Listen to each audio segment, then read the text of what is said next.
মৰমৰ ছাত্ৰ-ছাত্ৰীসকল তোমালোক সকলোকে আমাৰ এই চেনেলটোলৈ পুনৰবাৰ স্বাগতম জনাইছোঁ। আজিৰ এই ভিডিঅ'টিত অসম জাতীয় বিদ্যালয়ৰ চতুৰ্থ শ্ৰেণীৰ নতুন গণিতৰ অনুশীলনী 5ৰ সৰল কৰাৰ 1 নম্বৰ প্ৰশ্নটোৰ পৰা সমাধান কৰি দিবলৈ চেষ্টা কৰিম। গতিকে ভিডিঅ'টি শেষলৈকে চাই থাকা।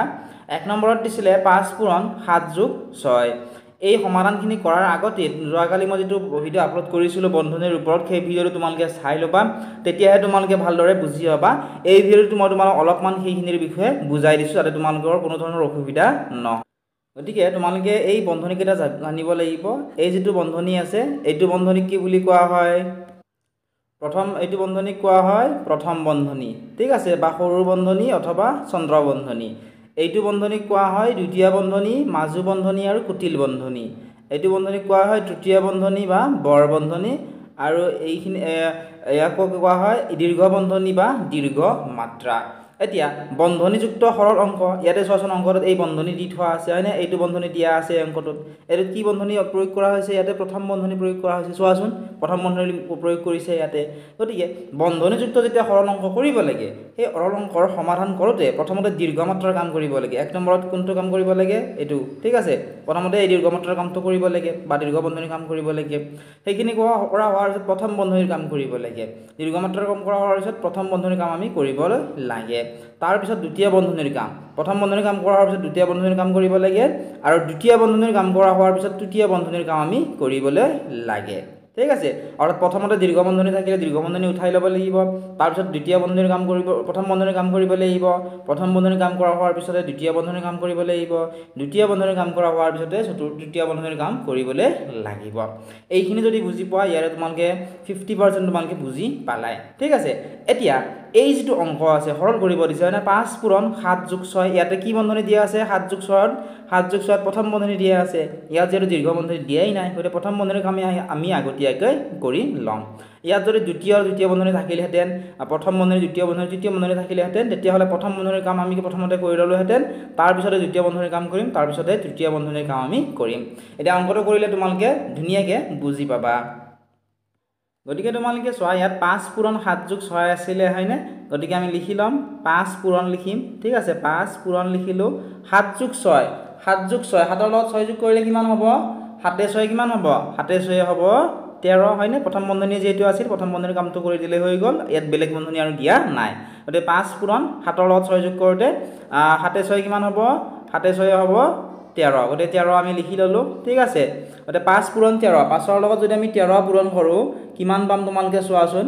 5ৰ লগত যদি 13 পূৰণ কৰোঁ, ইয়াতে ছাইডত পূৰণটো কৰি দেখাইছোঁ মই তোমালোকক, চোৱা 13 পূৰণ 5, ঠিক আছে। 5 3 গুণ কিমান হ'ব? 15, 15ৰ 5, 7 গ'ল 1, 5 1 গুণ 5, 5 1 হৈ গ'ল 6।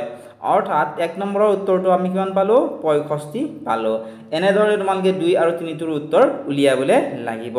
আশা কৰিছোঁ তোমালোকে ধুনীয়াকৈ বুজি পালা।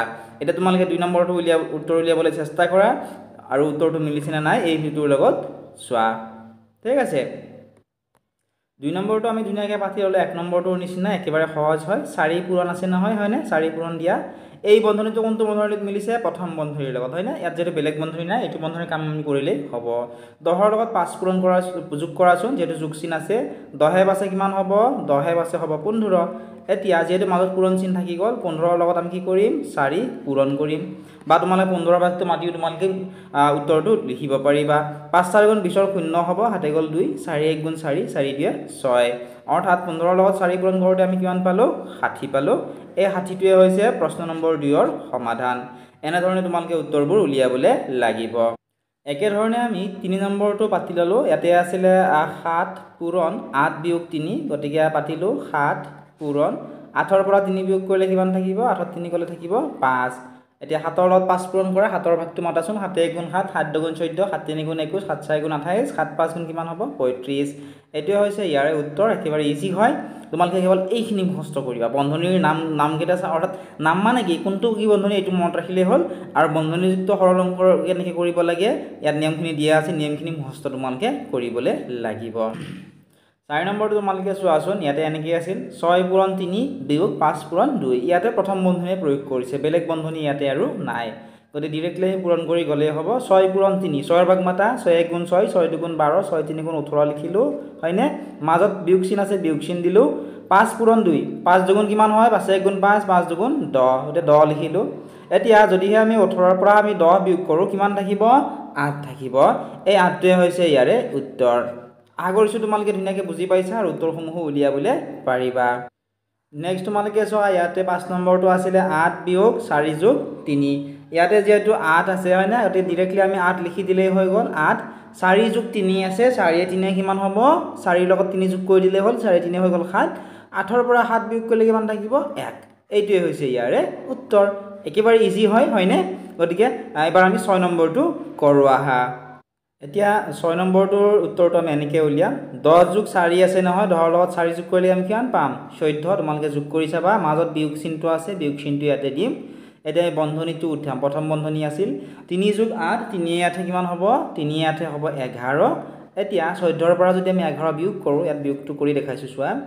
14 বিয়োগ 11 4 এক গলে থাকিব 3 1 এক গলে 0 অৰ্থাৎ 14 ৰ পৰা 11 বিয়োগ কৰোতে আমি কিমান পালো 3 পালো এই 3টোৱে হৈছে ইয়াৰে 6 নম্বৰৰ উত্তৰ ঠিক আছে নেক্সট তোমালোকে চোৱা 7 নম্বৰটো ইয়াতে আছিল 6 যোগ 5 যোগ 3 পূৰণ 4 বিয়োগ 2 যোগ 5 পূৰণ 4 বিয়োগ 3 প্ৰশ্নটো তোমালোকে চাই লবা ঠিক আছে এতিয়া ইয়াতে আমি কি কৰিম তোমালোকে চোৱাচোন 6 যোগ 5 6 ৰ লগত 5 যোগ কৰিলে আমি কিমান পাম 6 5 হ'ব 11 হয়নে 11 ৰ লগত যদি আমি 3 যোগ কৰো কিমান পাম 11 3 কিমান হ'ব 11 3 হ'ব 14 অৰ্থাৎ 6 5 আৰু 3 যোগ কৰি আমি কিমান পালো 14 পালো ঠিক আছে 14 লিখা পূৰণ চিন আছে নহয় পিছত পূৰণ চিন তোমালোকে দি দিয়া নেক্সট প্ৰথম বন্ধনী আছে ইয়াতে চোৱাচোন এটো প্ৰথম বন্ধনী হয়নে ইয়াত বেলেগ বন্ধনীটো আৰু ইয়াতে নাই গতে প্ৰথম বন্ধনীৰ কামটো কৰিলে হ'ব তে 4 ৰ পৰা 2 বিয়োগ কৰিলে কিমান থাকিব 2 ঠিক আছে নেক্সট যোগ চিন দিয়াতে কিমান আছে 5 আছে 5 আৰু পিছত পূৰণ আছে গতে 5